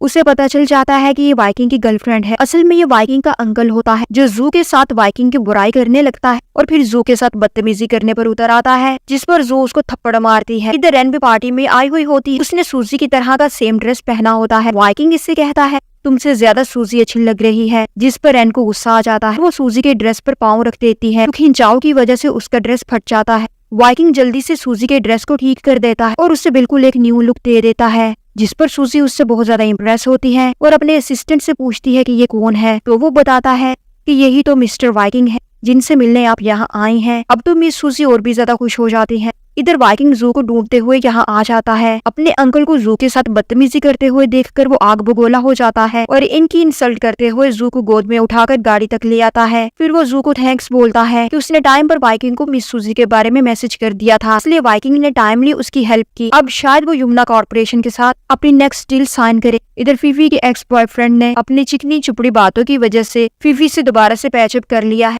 और यहाँ पर वाइकिंग ने जू का पूरा लाइफस्टाइल बदल के रख दिया है। वो डेली इसके लिए एक नई गाड़ी भेजता है जो इसको कॉलेज से पिक और ड्रॉप करती है, महंगे महंगे कपड़े खरीद के देता है और हर वक्त उसे अपने साथ रखता है। जू की ये बदली हुई हालत देखकर बहुत जल्द पूरे कॉलेज में ये बात फैल जाती है कि वो वाइकिंग की गर्लफ्रेंड है। और यहाँ पर वाइकिंग ने जू का पूरा लाइफस्टाइल बदल कर रख दिया है। वो डेली इसके लिए नई गाड़ी भेजता है जो इसे कॉलेज से पिक और ड्रॉप करे, महंगे महंगे कपड़े पहनाता है, अपने साथ महंगे महंगे रेस्टोरेंट पे लेके जाता है और जू को भी वाइकिंग के कहने पर ऐसे ऐसे खाने खाने पड़ते हैं जो इससे बिल्कुल भी पसंद नहीं। जू की ये बदली हुई हालत देखकर बहुत जल्द पूरे इंस्टीट्यूट में बात फैल जाती है कि वो वाइकिंग की गर्लफ्रेंड है और आहिस्ता आहिस्ता जू सोशल मीडिया पर भी मशहूर हो जाती है। लेकिन ये कुछ ज्यादा ही हो रहा था। इनके कॉलेज का नाम किसी नेगेटिव कंट्रोवर्सी में न पड़ जाए, इसलिए जू को कुछ दिन के लिए कॉलेज से सस्पेंड कर दिया जाता है। जू बहुत ज्यादा परेशान होती है। इधर जब वाइकिंग को पता चलता है कि मिस सूजी को शुनरा का काम बहुत ज्यादा पसंद है और वो अपने डिजाइन शुनरा से बनवाना चाहते हैं, तो इससे बहुत ज्यादा गुस्सा आता है कि उसकी जिंदगी की हर इम्पोर्टेंट काम में निंग का नाम आ जाता है। अब वाइकिंग निंग के पास जाता है और उसे कहता है कि तुम्हें मेरे साथ मिलकर काम करना होगा और तुम इनकार नहीं कर सकते, क्योंकि अगर तुमने इनकार किया तो तुम्हारा ब्लैक पास्ट में सबके सामने एक्सपोज कर दूंगा। वो ये कहकर वहाँ से चला जाता है।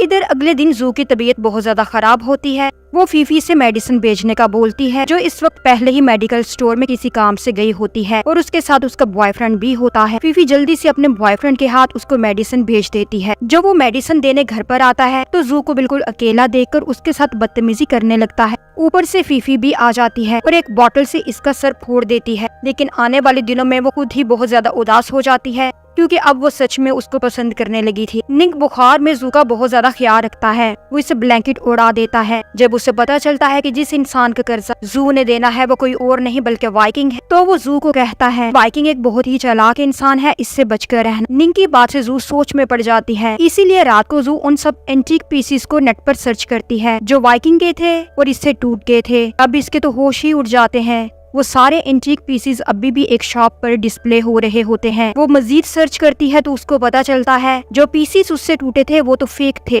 वो सुबह होते ही वाइकिंग के ऑफिस पहुंच जाती है और वाइकिंग को अच्छी खासी बातें सुनाती है। वो कहती है तुमने मेरे साथ फ्रॉड किया, जिस पर वाइकिंग उसे हंसकर जवाब देता है कि मैंने ये इसलिए किया क्योंकि तुम मेरे लिए बहुत ज्यादा इम्पोर्टेंट हो और तुम्हें अपने पास रखने के लिए मैं कुछ भी कर सकता हूँ। जू कहती है तुम्हें मुझसे सॉरी करना चाहिए, जिस पर वाइकिंग कहता है मैंने आज तक कभी किसी को सॉरी नहीं बोला, तो मैं तुम्हें क्यों बोलूंगा, और जो मैंने किया है अगर मुझे दोबारा भी करना पड़ेगा तो मैं करूंगा। अपने मकसद को पाने के लिए मैं कुछ भी कर सकता हूँ। फिर वो कॉन्ट्रैक्ट पेपर को फाड़ देता है और उससे कहता है तुम सीधा सीधा मेरी गर्लफ्रेंड बन जाओ, जिस पर जू उससे कहती है ऐसा कभी नहीं हो सकता और गुस्से से वहाँ से चले जाती है। और वाइकिंग दोबारा से हंसने लगता है और कहता है मैं तुम्हें खुद से दूर कभी नहीं जाने दूंगा। अब जू को क्लासेस अटेंड करने की परमिशन तो मिल ही जाती है, लेकिन सब इसकी तरफ इस तरह से देखते हैं और बातें करते हैं कि जू अनकंफर्टेबल सी हो जाती है। इधर मिंग चिंग जो कि एक बहुत ही शानदार स्टूडेंट है, जब उसे पता चलता है कि एक कंपटीशन में वो एक लड़की से हार चुका है तो उस लड़की के लिए इसके दिल में क्यूरियोसिटी पैदा होती है। वो अपने टीचर से उस लड़की के बारे में पूछता है। टीचर भी उस लड़की की बहुत ज्यादा तारीफ करती है और उससे पता चलता है कि वो लड़की कोई और नहीं बल्कि चू है जो फीफी और जू की दोस्त है। वो किसी तरह से उसका सोशल मीडिया हैंडल हासिल कर लेता है, उसको रिक्वेस्ट भेजता है जिसको वो एक्सेप्ट नहीं करती और जू के मिलने पर जू को भी इस लड़की के बारे में बताता है कि वो बहुत ही ज्यादा इंटेलिजेंट है। वो जू से सिर्फ चू की ही बातें करता है, लेकिन चू का नाम जू के सामने रिवील नहीं करता, जिससे जू को पता नहीं चलता कि वो चू के बारे में बात कर रहा है।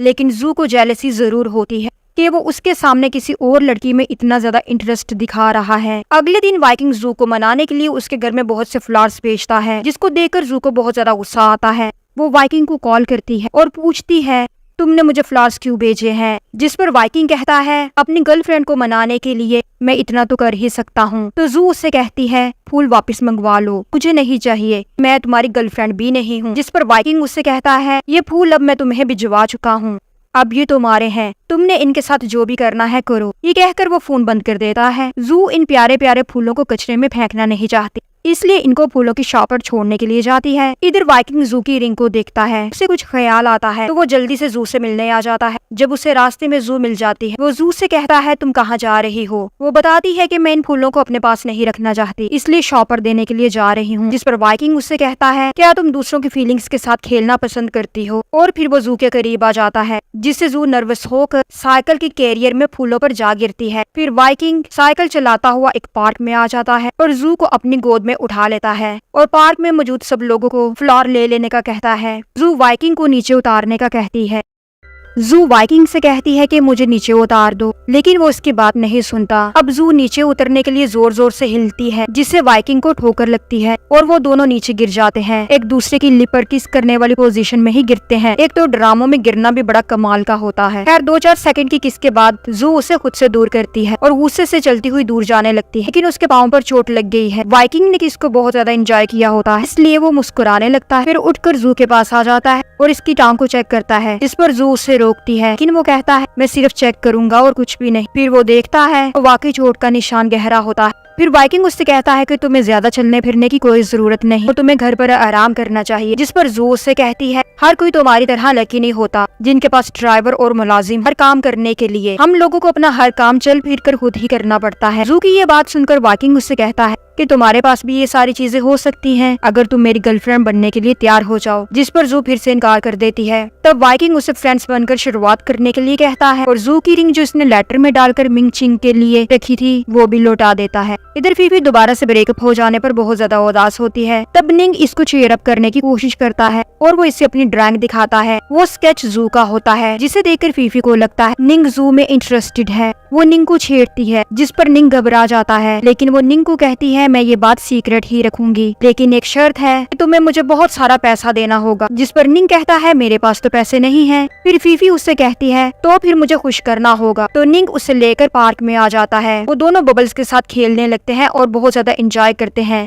फीफी वाकई में खुश हो जाती है। तभी फीफी की आंख में कुछ चला जाता है, जिसे निकालने के लिए निंग फीफी के बहुत ज्यादा करीब आता है, जिससे फीफी के दिल की धड़कन तेज हो जाती है। अगले दिन फीफी को चू से पता चलता है कि निंग तो बहुत ही ज्यादा रिच है, क्योंकि चू को अपने एटीएम की भूल गया था, इसलिए निंग ने उसे अपना एटीएम कार्ड दिया, जिससे उसे पता चला कि निंग के अकाउंट में तो बहुत ज्यादा पैसे हैं। ये सुनकर फीफी तो खुश हो जाती है और पहले से भी ज्यादा निंग की फिक्र करने लगती है और ख्याल रखने लगती है। इतनी देर में जू भी घर वापस आ जाती है और अपना पर्स ढूंढने लगती है, क्योंकि उसके सारे पैसे उसके पर्स में थे जो खो गया है। अगर उसे उसका पर्स ना मिला तो वो पूरा महीना कैसे गुजारेगी। फिर वो याद करने लगती है आज वो कहाँ कहाँ गई थी। तो उसे याद आता है कि जब वो फूलों में गिरी थी तब उसका पर्स भी वहाँ पर गिर गया था। उसे बहुत ज्यादा गुस्सा आता है और वो गुस्से में अपना फोन ही तोड़ देती है, रोती हुई सो जाती है। अगले दिन वो क्लब में जाकर काम कर रही होती है। क्लब मैनेजर से अपनी सैलरी के बारे में बात करती है, तो वाइकिंग पहले से ही वहाँ पर मौजूद होता है और इसकी सारी बातें सुन लेता है। जू की एक और कमजोरी इसके हाथ लग जाती है कि उसके पास तो खाना खाने के लिए भी पैसे नहीं है। अगले दिन वाइकिंग उसके घर में फिर से सामान भिजवा देता है। इस पर जू को फिर से वाइकिंग पर गुस्सा आता है और वो वाइकिंग को कॉल करके पूछती है तुमने दोबारा से मुझे सामान क्यों भिजवा दिया। जिस पर वाइकिंग बहाना करता है कि आवाज नहीं आ रही, अगर तुम्हें मुझसे बात करनी है मैं एड्रेस तुम्हें भेजता हूँ, मुझसे मिलकर बात करो। एड्रेस देखकर तो जू को और गुस्सा आता है, क्योंकि एड्रेस बहुत दूर जगह का होता है और जू के पास टैक्सी के पैसे नहीं होते। वो अपने दोस्त से पैसे उधार लेकर वहाँ पर पहुँच जाती है। तो चूँकि वो काफी दिनों से भूखी होती है और इस बात का अंदाजा वाइकिंग को भी होता है, इसलिए वो जल्दी से इसके सामने खाना लगवाता है। खाने को देखकर जू पहले तो बहुत ही ज्यादा बेसब्री होती है, फिर एकदम से ईगो दिखाते हुए वाइकिंग को कहती है मुझे इन ट्रिप से फंसाने की जरूरत नहीं, मैं तुम्हारे जानसे में नहीं आऊंगी और जो सामान तुमने मेरे घर पर भेजा है उसे वापस मंगवा लो। फिर वो गुस्से से वहाँ से चले जाती है। वाइकिंग अपने असिस्टेंट से बात करता है कि इस लड़की ने मुझे बहुत ज्यादा परेशान कर दिया है, अगर मेरी फिजिकल कंडीशन ठीक होती तो मैं कभी भी इसका एटीट्यूड बर्दाश्त ना करता। लेकिन अपने असिस्टेंट के समझाने पर वाइकिंग उसे सॉरी कहने के लिए मान जाता है और इसके पीछे भी आ जाता है और सॉरी बोल भी देता है और जू को गाड़ी में बिठाकर बस स्टैंड तक छोड़ देता है। जू थैंक्स बोलती है और कहती है तुम मेरे घर से सामान वापस मंगवा लो। जिस पर वाइकिंग उससे कहता है एक बार वो सामान खोलकर चेक कर लेना, क्या तुम्हें पता है कि वो सामान क्या है। जिस पर जू उसे कहती है कि महंगे गिफ्ट्स ही होंगे, लेकिन वाइकिंग उससे कहता है कि तुम घर जाकर एक बार सामान खोलकर चेक कर लेना, तुम्हें पता चल जाएगा उसमें क्या है। जू घर आकर ऐसा ही करती है, वो सबसे पहले सामान चेक करती है तो खाने पीने का सामान होता है। जू ये देखकर खुश हो जाती है और फिर वाइकिंग को कॉल करके थैंक्स बोलती और वादा करती है कि जैसे ही उसे उसकी सैलरी मिलेगी वो सबसे पहले उसे पैसे लौटाएगी। अब जू जी भरकर खाना पकाती है, निंग और जू पेट भरकर खाना खाते हैं। इधर फीफी निंग को पटाने के चक्करों में होती है, वो निंग को अपने रूम में शिफ्ट होने का कहती है, खुद बाहर सोफे पर शिफ्ट हो जाती है। जिस पर निंग और जू दोनों ही हैरान होते हैं कि इसे क्या हो गया। इधर अगली सुबह जू कॉलेज के लिए लेट हो रही होती है। जैसे ही वो दरवाजा खोलती है उसे सामने वाइकिंग दिखता है जो साइकिल पर वहाँ आया होता है। जू उसे पूछती है तुम इतनी सुबह यहाँ क्या कर रहे हो। जिस पर वो कहता है मैं तुम्हें कॉलेज ड्रॉप करने के लिए आया हूँ। फिर वो इसे साइकिल पर बिठाकर साइकिल इतनी आहिस्ता चलाता है कि हर कोई इनसे आगे निकल रहा होता है। फिर जू उसे पीछे बिठाकर खुद इतनी तेज साइकिलिंग करती है कि वाइकिंग को तो चक्कर आने लगते हैं और वो कॉलेज पहुंच जाती है। फिर टाइम देखने पर जू कहती है मैं 1 घंटा लेट कॉलेज पहुंची हूँ, लेकिन वाइकिंग उससे बताता है कि तुम्हारा मोबाइल टूटे होने की वजह से गलत टाइम बता रहा है। फिर वो जू से मोबाइल ले लेता है और अपनी घड़ी उसे पहना देता है और कहता है ये एक बहुत ही सस्ती सी घड़ी है और यहाँ से चला जाता है। इधर चू और मिंगचिंग एक गेम खेल रहे होते हैं जिसमें चू बड़ी आसानी से मिंगचिंग को हरा देती है। मिंगचिंग की नजर में चू की इज्जत और बढ़ जाती है और वो उससे कहता है क्या वो दोबारा उसके साथ खेलना पसंद करेगी, जिस पर चू कहती है अगर मैं बोर ना हुई तो मैं लास्ट में दोबारा से खेलना भी पसंद करूंगी। अब यहाँ पर मिंगचिंग चू के बारे में सोचते हुए गुमसुम सा जा रहा होता है जब जू सामने से आ जाती है और इसे इतना गुमसुम देखकर पूछती है क्या हुआ है, जिस पर मिंगचिंग उससे कहता है मुझे खुद नहीं पता कि मुझे क्या हुआ है और वो फिर से चू के ख्यालों में खो जाता है। जिस पर जू उससे कहती है मैंने आज तक तुम्हें कभी इतना गुमसुम नहीं देखा, चलो मुझे अच्छा सा खाना खिलाओ क्योंकि आज मैं टाइम पर कॉलेज पहुंची हूँ। फिर दोनों कैंटीन की तरफ बढ़ जाते हैं। इधर वाइकिंग जो किसी मकसद के लिए जू के कॉलेज आया था वो स्कॉलरशिप वाले सब स्टूडेंट्स की फाइल्स मंगवाता है। फिर उसमें से जू की फाइल निकाल कर इम्पोर्टेंट इन्फॉर्मेशन ले लेता है और यहाँ पर हमें पता चलता है कि अब वाइकिंग उसके खिलाफ नई गेम प्लान कर चुका है। इधर रात में जब फीफी जू की घड़ी देखती है तो वो कहती है ये तो बहुत ही ज्यादा महंगी है, अगर हम इसको बेच लें तो इससे पूरा एक नया घर खरीद सकते हैं। और वो ये भी कहती है मुझे वाइकिंग के इरादे ठीक नहीं लगते, वो जरूर तुमसे दोस्ती से बढ़कर कुछ डिमांड करेगा, जिस पर जू अलर्ट हो जाती है। अगले दिन जू वाइकिंग की वॉच लेकर और जो खाने पीने का सामान उसने भेजा उसके पैसे लेकर वाइकिंग के ऑफिस पहुंच जाती है। वाइकिंग उससे कहता है कि तुम वॉच रख सकती हो क्योंकि हम फ्रेंड्स हैं, लेकिन जू इनकार कर देती है और उससे सामान के पैसे भी लौटा देती है। वाइकिंग हंसते हुए उसे उसका मोबाइल लौटा देता है जिसको इसने अभी तक बहुत अच्छे तरीके से रिपेयर करवा लिया होता है। जैसे ही वो मोबाइल डिब्बे में से निकालती है उसकी माँ की कॉल आ जाती है। जू की माँ बहुत ज्यादा घबराई हुई होती, अपनी माँ की परेशानी देखकर जू जल्दी से ऑफिस से बाहर निकलती है और अपना बैग कमरे में ही भूल जाती है। वो अपनी माँ से बात करती है तो उसकी माँ उसे बताती है कि वो बहुत मुश्किल में है। इतनी देर में वाइकिंग का असिस्टेंट जू को आकर उसका सामान पकड़ा देता है। वहाँ से सीधा जू अपने अपार्टमेंट में आकर घर के लिए निकल जाती है और जैसे ही वो अपने घर पहुँचती है अपनी माँ को आवाज देती है, लेकिन वहाँ पर तो वाइकिंग बैठा होता है जो जू को हरास करता है और उसे कहता है कि तुमने मेरा बहुत ज्यादा कर्जा देना है और ये उस सारे डेब्ट की लिस्ट है जो तुमने लौटाना है, अगर तुम नहीं लौटा सकती तो मेरी जीएफ बन जाओ। फिर इससे जबरदस्ती करने लगता है। इस पर जू चिल्लाती है ये सिर्फ इसका ख्वाब था, वो अभी भी बस में ही मौजूद है। अब जू अपने घर आती है तो वहाँ पर गुंडे भी आ जाते हैं और इससे पैसों की डिमांड करते हैं, जिस पर जू उन्हें कहती है कि मेरे पास कोई पैसा नहीं है और वो इनको अपना एक बैग देकर कहती है कि अगर इसमें से कुछ मिलता है तो ले लें। वो गुंडे इस बैग की तलाशी लेते हैं लेकिन उसमें से कुछ नहीं निकलता। फिर वो जू के हैंड बैग को खींचते हैं। जब इसकी तलाशी लेते हैं तो उसमें से काफी ज्यादा पैसे निकलते हैं। जू हैरान होती है कि मेरे पास इतने ज्यादा पैसे कहाँ से आ गए। तभी उसे ख्याल आता है कि जरूर ये वाइकिंग का ही काम होगा। गुंडे उसे बताते हैं कि तुम्हारे बाप ने हमसे बहुत बारी उधार लिया था,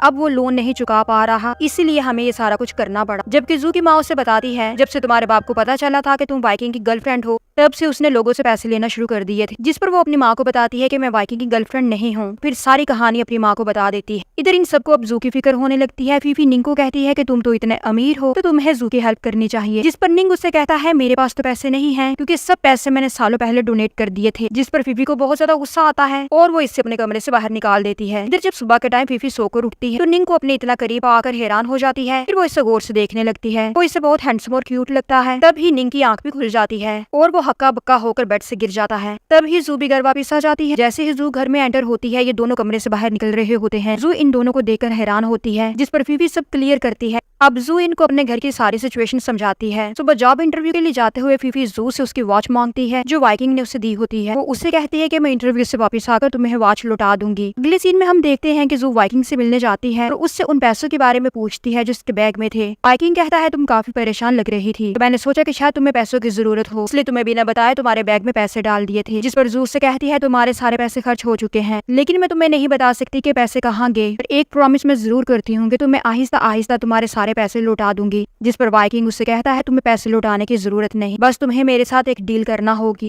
जिस पर वाइकिंग उससे कहता है तुम्हें पैसे लौटाने की जरूरत नहीं, बस तुम्हें मेरे साथ एक डील करना होगी जिसके मुताबिक तुम्हें ना सिर्फ मेरे साथ हर जगह पर जाना होगा बल्कि एक गर्लफ्रेंड की हर जिम्मेदारी भी पूरी करना होगी और जब भी मुझे तुम्हारी जरूरत होगी तुम्हें मेरे पास आना होगा। जिस पर जू आग बगोला हो जाती है और इसकी बेइज्जती कर देती है। लेकिन वाइकिंग हंसते हुए फिर से कहता है इसके बदले में मैं तुम्हें मुंह मांगी रकम दूंगा जो तुम्हें मंथली मिला करेगी। फिर वो इसके हाथ पर एक ब्लैंक चेक रख देता है जो जू इसके मुंह पर फेंक देती है और इनकार करके चले जाती है। तो वाइकिंग फिर से मुस्कुराने लगता है और कहता है, देखता हूँ तुम कब तक मुझसे बचोगी। इधर फीफी वॉच पहनकर इंटरव्यू देने के लिए आती है और इस वॉच को वाइकिंग का अंकल सीसीटीवी कैमरा से देख लेता है और उसे लगता है कि फीफी वाइकिंग की XGF होगी, इसलिए वो फीफी को इंटरव्यू के बगैर ही जॉब पे रख लेता है और फीफी अपनी सिलेक्शन पर बहुत ज्यादा खुश होती है। इधर जू को क्लब की जॉब से निकाल दिया जाता है क्योंकि ये क्लब भी वाइकिंग का होता है, इसलिए जू की मुश्किलात में इजाफा करने के लिए उससे उसकी जॉब भी वाइकिंग छीन लेता है। जू परेशान होकर वहाँ से जा रही होती है जब वही गुंडे जिन्होंने वाइकिंग के कहने पर जू के घर पर अटैक किया था जू को नजर आते हैं। जू जल्दी से छुपकर उनकी सारी बातें सुन लेती है। वो बातें करते हैं कि वाइकिंग ने तो हमें जू की फैमिली का सारा कर्ज दे दिया था, तो फिर इसने हमें क्यों कहा कि हम जू को परेशान करें।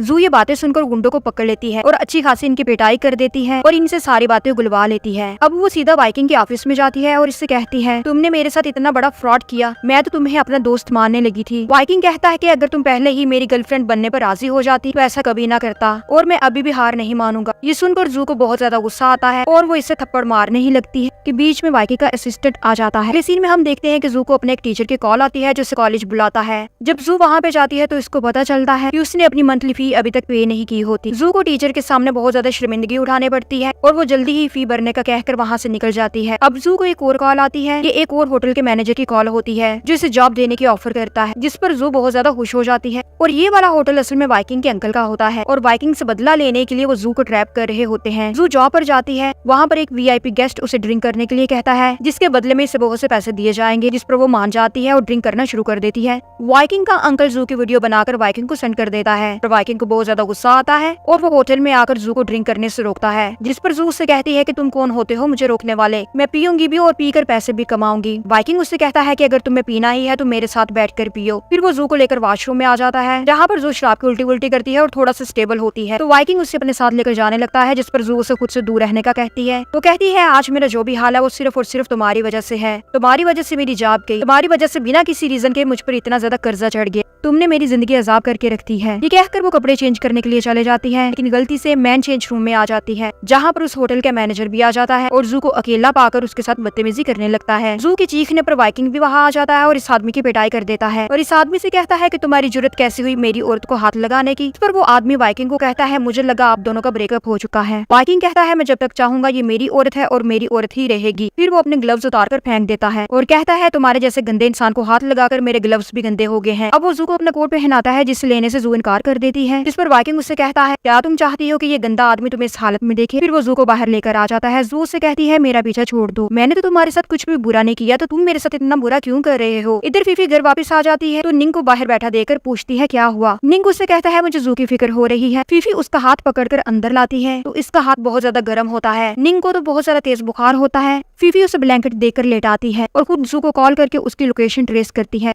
जैसे ही निंग को जू की लोकेशन का पता चलता है वो फौरन से भागता है। इधर वाइकिंग जू को नहीं जाने दे रहा होता, तभी वहाँ पर भागते हुए निंग आ जाता है और वो जू को अपने साथ लेकर आने लगता है, जिस पर वाइकिंग दोनों का रास्ता रोककर कहता है, तुम कौन होते हो जू को लेके जाने वाले। तभी फीफी भी वहाँ आ जाती है और वाइकिंग को अच्छी खासी बातें सुनाती है और इसका कोट भी उतार कर फेंक देती है और अपना कोट जू को पहना देती है। वाइकिंग उससे कहता है कि मैं तो बस इतना चाहता था कि ये मेरी गर्लफ्रेंड बन जाए, जिस पर फीफी उससे कहती है, तो इसके लिए तुम्हें चाहिए था कि तुम इसको इज्जत दो, जिससे ये खुद ही तुम्हारे पास आ जाएगी, ना कि अपने पैसे का रोब इस्तेमाल करो। फिर वो तीनों घर आ जाते हैं। फीफी घर आते ही जू को सुला देती है और निंग भी बुखार और कमजोरी की वजह से गिरकर बेहोश हो जाता है। फीफी सारी रात जाकर दोनों का ख्याल रखती है। अगली सुबह हम देखते हैं कि वाइकिंग सोफे पर ही सो रहा होता है जब उसका असिस्टेंट आकर उसको जगाता है। वाइकिंग उससे बताता है कि वो पूरी रात सो नहीं सका, वो बहुत ज्यादा डिस्टर्ब था, उसे अपने किए पर बहुत ज्यादा पछतावा होता है। उसे लगता है कि जू अब कभी भी उससे बात नहीं करेगी। तो उसका असिस्टेंट उसे कहता है, ऐसा नहीं है, जू एक अच्छी लड़की है और अगर वो सच्चे दिल से उससे माफी मांगेगा तो वो इसे लाजमी माफ कर देगी।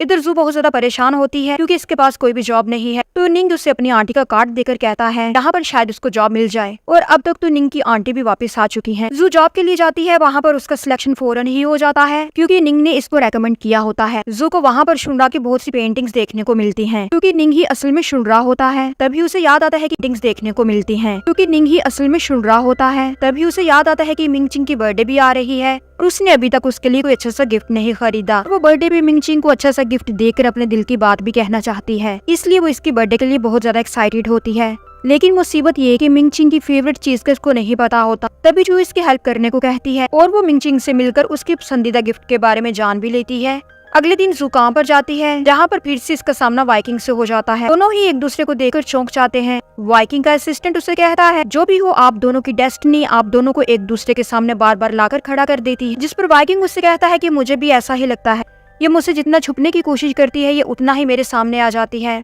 वाइकिंग यहाँ पर अपनी माँ से मिलने आया होता है। जू को नहीं पता होता कि ये दोनों आपस में माँ बेटा है। वो यहाँ पर भी इनडायरेक्टली वाइकिंग के अंडर ही काम कर रही होती है, क्योंकि ये आर्ट गैलरी भी यमुना कॉर्पोरेशन की ही होती है। वाइकिंग जिसका प्रेसिडेंट है वो यहाँ पर अपनी माँ से मिलने के लिए आया होता है। जू को पता नहीं होता कि ये आपस में माँ बेटा हैं। वो यहाँ पर भी इनडायरेक्टली वाइकिंग के अंडर ही काम कर रही होती है, क्योंकि आर्ट गैलरी भी यमुना कॉर्पोरेशन की ही होती है। माँ बेटे में बहस शुरू हो जाती है। वाइकिंग चाहता है कि उसकी माँ और भी अच्छे पेंटर्स को हायर करे जो वेल नोन हो, जो अच्छे अच्छे और महंगे डिजाइन बना सके जिससे आर्ट गैलरी को फायदा हो, जबकि उसकी माँ कहती है कि वो सिर्फ और सिर्फ रियल टैलेंट को ही प्रमोट करना चाहती है। बहस इतनी ज्यादा बढ़ती है कि माँ बेटे को थप्पड़ मार देती है। इस पर वाइकिंग अपनी माँ को बताता है, जिस हस्बैंड की बनाई गई आर्ट गैलरी पर आपका हक है, मैं भी उसी का बेटा हूँ। और इस बात पर जू को पता चलता है कि ये तो माँ बेटा है, और पता नहीं क्यों लेकिन जू को पहली बार वाइकिंग के लिए अच्छा महसूस नहीं होता। यहाँ पर फिर से फ्लैशबैक दिखाया जाता है। हम देखते हैं कि वाइकिंग शुरू से ही स्टबर्न और मनी लवर था और इसके पेरेंट्स हमेशा उससे नाराज ही रहते थे। फिर निंग के आ जाने की वजह से हालात मजीद बुरे हो गए और आहिस्ता आहिस्ता वाइकिंग ने शराब पीना शुरू कर दिया। फिर वाइकिंग के फादर की तबीयत भी उस पर हर वक्त गुस्सा होने की वजह से खराब रहने लगी। इसी तरह एक दिन उनकी डेथ हो गई और तब से वाइकिंग की माँ को वाइकिंग से नफरत सी हो गई है, क्योंकि वो अपने हस्बैंड की मौत का रिस्पॉन्सिबल वाइकिंग को समझती है। वाइकिंग के डैडी के मरने से पहले सारी जायदाद वाइकिंग के नाम पर करवा दी थी, लेकिन वाइकिंग को जायदाद से कोई मतलब नहीं था। वो तब से अपनी माँ के साथ रिलेशनशिप बेहतर करने की कोशिश कर रहा है, लेकिन ऐसा नहीं हो पाता। वाइकिंग बहुत ज्यादा उदास होता है, इसलिए अपने असिस्टेंट को ऑफिस में अकेला वापस भेजकर खुद पार्क में बैठ जाता है। जू इसे पार्क में बैठा देखकर इसके पास आ जाती है और बिना सर पैर की बातें करने लगती है। असल में आज इन माँ बेटे की लड़ाई देखने के बाद जू को वाइकिंग के लिए बुरा महसूस हुआ था। वाइकिंग एक बार फिर से जू की तरफ दोस्ती का हाथ बढ़ा देता है, जिसे अब की बार जू एक्सेप्ट कर ही लेती है और कहती है, अब की बार तुम्हें मुझे गिफ्ट्स नहीं देने होंगे और ना ही मुझे टच करना होगा, तभी हमारी दोस्ती हो सकेगी। जिस पर वाइकिंग कहता है, ये तो कोई मुश्किल काम नहीं है, ना मैं गिफ्ट्स दूंगा और ना ही मैं तुम्हें टच करूंगा। इस